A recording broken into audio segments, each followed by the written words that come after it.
Hello everybody. Aye, it's time for a bedtime story. Tonight's story is called The Yawning Game.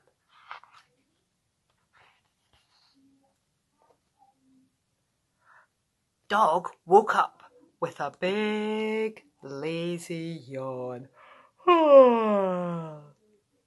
What shall I do today? He asked himself as he stretched and he yawned.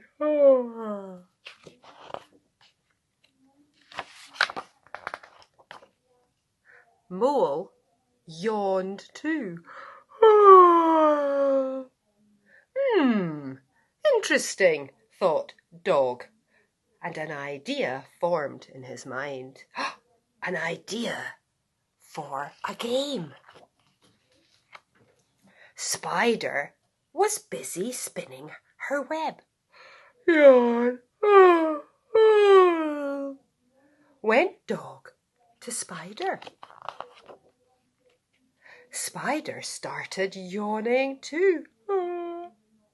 She twisted her web into a comfy little hammock and settled down for a nap.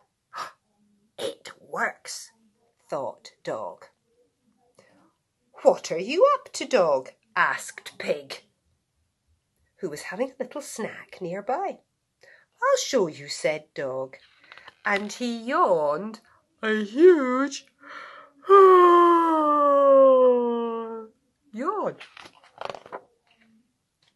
Pig blinked his eyes and yawned back, and then he fell fast asleep, face down in his bucket. Ugh!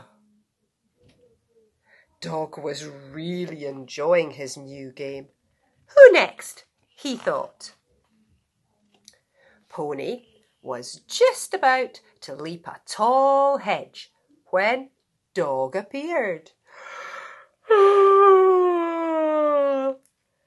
Said Dog as sleepily as he possibly could.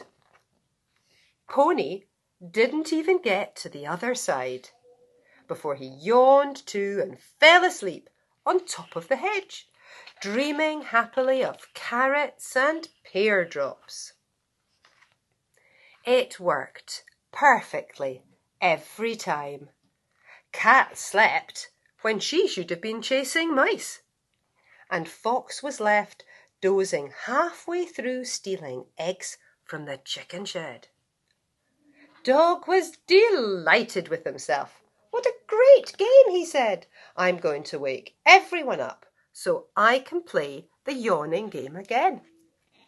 Ruff, said Dog, and one by one the animals began to wake up. Yawn, went Spider. Went Pig. Yawn, went Mole and Cat and Fox. And before Pony even began his yawn, Dog was fast asleep. Good night.